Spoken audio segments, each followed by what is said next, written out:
Now to Donald Trump. And, well, he ran into some trouble at his news conference last night, or maybe he didn't. Depends on your perspective. Blake Berman joins us now from D.C. to put the whole thing together. Hey, Blake.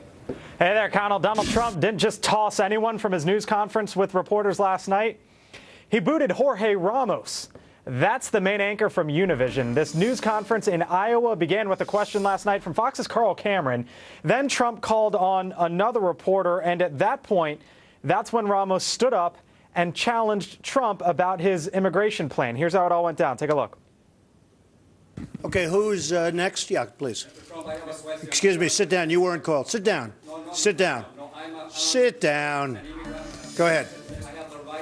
No, you don't. You haven't been called.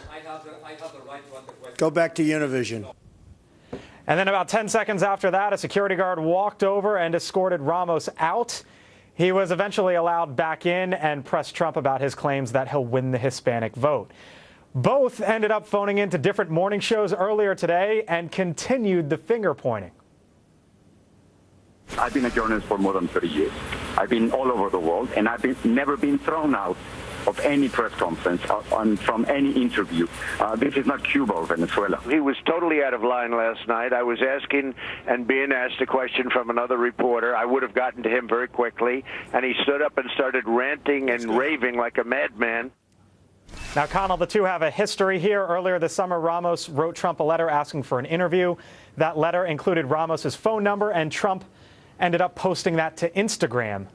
Trump, of course, as we know, also has a pending lawsuit against Univision for ending their Miss Universe agreement. Connell? Which he also pointed out at the news conference. Fun times, yeah, Blake. Thank you very much. Yeah. I want to go to Gina Loudon on this. And the idea, we talked about this a little bit last hour with Charlie Gasparino, and whatever Donald Trump says in the campaign, if this were any other candidate, Gina, it would be taken differently. But if anything, his poll numbers keep going up, whether who he's attacking with, who he's feuding with. What do you make of that?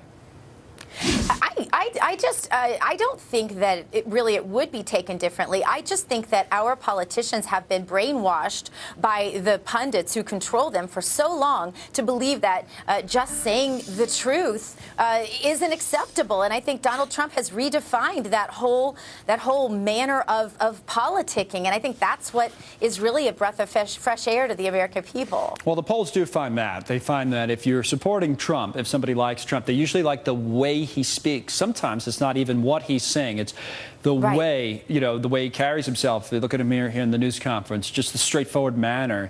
Sometimes they like a policy like immigration or whatever it may be, but usually it's the other way around. Now, the knock against Trump throughout this whole thing, you know this, and I think you're a fan of his, so it'd be interesting to see what you think.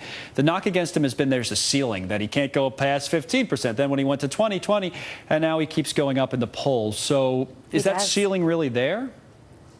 I don't know. I think the one fun thing about Trump, for those of us who've watched politics and done the analysis forever, and maybe even the reason I'm a fan of his is not necessarily because I think he makes the best president, but because I love what he's done to the game of politics. He has pulled the rug out from the GOP and media elite who thought that they got to pick our next GOP nominee. And in fact, it doesn't look like they're going to have that say the way they thought so.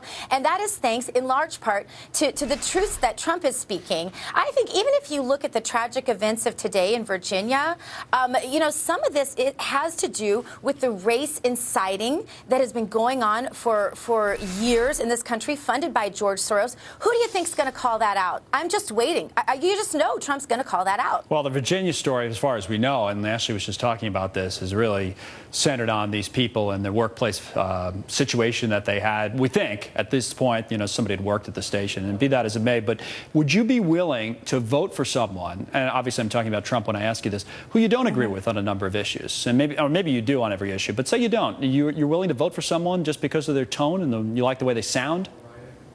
You make a great point here. I think that the American people are ready to vote for someone, even if they don't agree with them straight down the line, who they feel like they can trust, because he's been willing to disagree with people dangerously. And I think America kind of wants that back. I also think it's his "we can do it" attitude that has changed so much. We're tired of politicians saying, oh, yeah, we really need to eliminate the debt, but we're not sure how. We need to secure the border, but you can't really do that. He's saying, yeah, we can. And even if he doesn't have every single detail of that in place, I think people are willing to give him a little grace on that and see what he can do. Gene, thanks very much. Good to see you. Gina Ladin with us on the Donald Trump story that keeps on being a story. Still ahead, more than 80% of healthcare organizations, 80%, have been hacked. So we're going to get into that story as we continue coast to coast. Remember, I told you, by the way, on the markets, as soon as I started saying there was no conviction in the rally, well, we would start going up again. We have. Now we're up 340. Look at that. Back with more in just a moment.